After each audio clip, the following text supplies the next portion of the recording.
In this tutorial, we're going to cover AVImark's Glossary feature.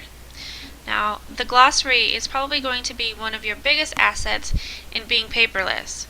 It allows you to store pre-written information within AVImark that you can call up at any time. As you can see from this example here on the screen, this physical is pretty detailed, and that would take us probably several minutes if we were to type it out all by hand. The good news is that we don't have to.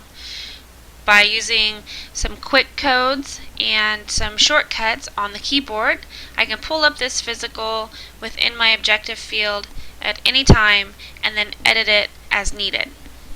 So let me show you how to set up your glossary. The first thing we're going to do is in the CID screen, you're simply going to go to Work With and Glossary. And that's going to bring you to this window here. Now, as you can see, I've already got a couple categories created, and they are categorized by doctors themselves. Now, AVImark does give you a couple default categories, just your typical SOAP, your subjective, objective, assessment, and plan. You can keep those, you can delete them, you can keep them and create new ones to go with those ones. It's up to you. Like I said, this is completely customizable. So the first thing we're going to want to do is we're going to want to create a category if you don't want to use the default ones that AVImark gives you. And to do that, we're simply going to right click in the category window here and choose New, or you can hit the F2 button. And that's going to pop up this little window here for you. Now we're just simply going to give your category a name. I'm going to add in a new doctor, Dr. Smith. And at this point, I'm going to leave this category and this area drop-down menus alone. And then I'm simply just going to click OK. And there you can see Dr. Smith got added in. So at this point, you can do one of two things. We can start creating entries immediately under Dr. Smith's name, or what we're going to do in this example is we're going to create a subcategory, and this will help keep our glossary entries just a little bit more organized. And I'll show you here. So under the categories section, I have a category called text, and under text I've got subcategories: dental, discharge instructions, subjective, and surgical chart notes. And then you can see here I have the subjective highlighted, and then on the right hand side is the actual entries that we will be creating. But let's go back and add in a subcategory now. So back to the categories window on the left hand side, we're going to right click and choose New, just like we did when we added in Dr. Smith. And this time we're going to give our subcategory a name. Here we're going to call it exams. Now this is really good if you have doctors that see more than one species of animals or one type of animals. If you are a mixed practice, you have doctors that see both large animals and small animals, or possibly exotics or birds. You could create multiple exams for each of those species that you see. So we're going to create the category exams, and under this category drop-down menu, we want to make sure that it says Dr. Smith, because that's who I want to create this subcategory for. As for area, we're going to leave that alone. So there we've created our subcategory exams under Dr. Smith. So on this right hand side here, we're going to right click and choose New, and it's going to bring us to this window here. Now the first thing that this window is going to prompt you for is a code, and depending on what you're going to be making an entry of, I always recommend that you keep your code simple and something that's easy to remember. You can use letters, you can use numbers, you can use a combination of both. For this example, we're going to be putting in Dr. Smith's normal physical exam.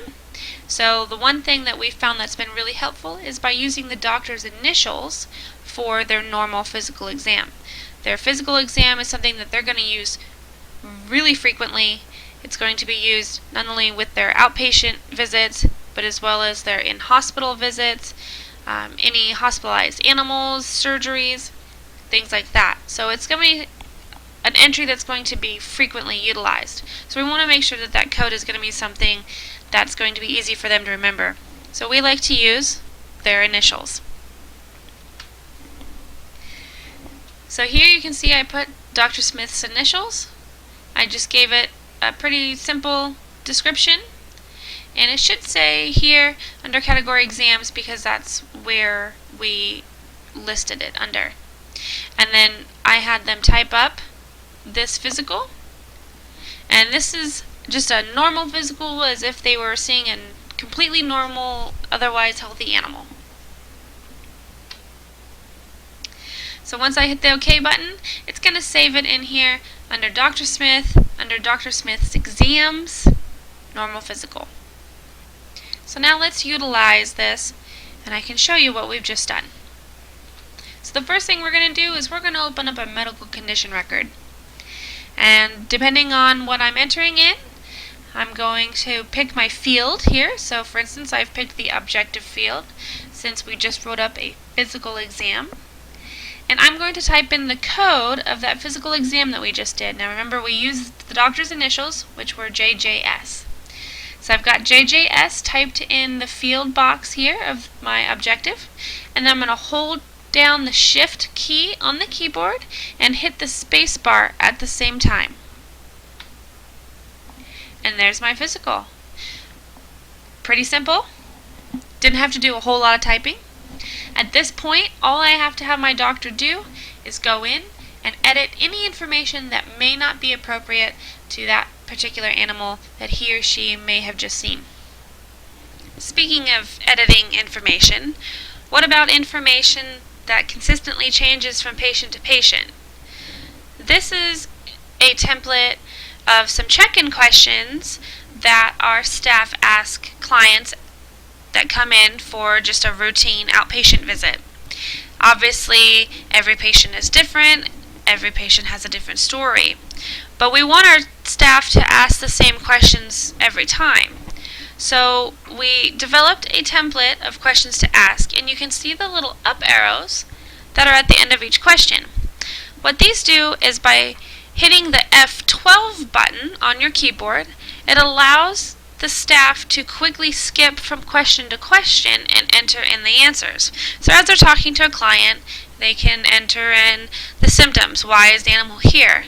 And then they can go to the next question by hitting F12 and going right to the end of that. So they're not having to move their hand back and forth a lot from the keyboard to the mouse. They can do it all right from the keyboard, F12 through all the questions. And it'll take it right to that spot where that little up arrow is. AVImark will actually delete the up arrow and put your text cursor there ready to type. But maybe you have a patient that's here, it's just an annual exam, maybe some vaccines, no health concerns. So make yourself another entry and label it your normal subjective. This way, all of your normals are filled in already for you. The only questions that you really have to fill in is why the animal's here, maybe what their diet is, and if they're on any medications or using any heartworm or flea preventatives. This is the point of the glossary. Make this easy for you. Create your own thing so that you don't have to spend too much time typing.